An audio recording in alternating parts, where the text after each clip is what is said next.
Hello everybody, this is Tirgaya, and I'm here to share with you a summary and review of the Curse of Osiris second reveal stream. Here's how you find me around the net. Now let's get to it. The first thing they wanted to show us was the public event they talked about last week. It's a multi-stage Vex event, and it took them 7 minutes to run on stream. Basically, you kill yellow bar hydras, they drop arc charges, you dunk those.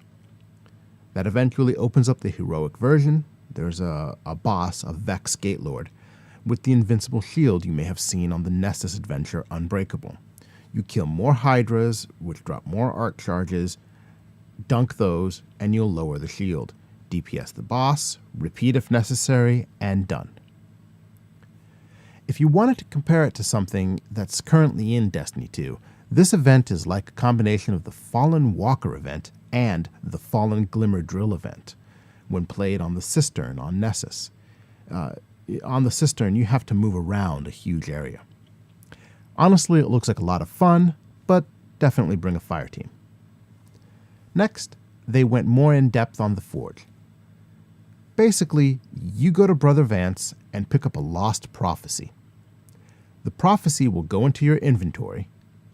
It's a quest that requires you to pick up materials from certain activities throughout Curse of Osiris. On stream, Deej already had the requisite materials in his inventory, so he simply consumed them and created a Lost Prophecy tablet. Then he returned to Brother Vance and turned it in, transmuting the tablet, which granted him a Lost Prophecy Verse X Fulfilled consumable. Finally, he went to the Forge, where he used the consumable and was rewarded with the weapon. This led to our first detailed look at a Curse of Osiris weapon. Sadly, the weapon still has fixed roles, and there are no major changes to how mods work seen in the interface, at least the one they showed us on stream. That's a bad combination in my view. They either need to give us back the RNG roles we had in Destiny 1, or they need to really revamp how mods work and make them much more interesting for us to use. Okay, adventures. First off, heroic adventures were announced. Like heroic strike missions in Destiny, these should be at a higher power level and may have modifiers. The adventure shown, the Up and Up, was reached through the Infinite Forest. What's cool about this space is that Bungie built a number of tiles that can be recombined in many ways to make the space different every time you move through it. Each tile can have any of the enemy factions on it, and each one has a hidden Vex AI, appearing as a yellow bar enemy called a daemon. This Vex AI controls the tile and must be killed in order for you to pass through to the next tile. While which tiles and how they are connected is procedural, the tiles themselves are handcrafted, something Bungie seems very keen to emphasize. This adventure reached its climax by asking us to step into the future. This takes us to the dark future, where the Vex are simulating a universe state where they have won. In this adventure, we fight simulated falling, ascending a Vex disappearing platform puzzle, and face a final boss, in this case, a fallen captain. Bungie has emphasized the replayability of these spaces. Because of the variation in the different tiles that you may encounter every time you play them, but they're also focusing on the artist's time spent on each of these tiles. It's almost as if they're afraid of player backlash. Now, let's look at the rewards. Hashtag 2 tokens. Bungie made an effort to play up how rewarding the new public events and adventures are.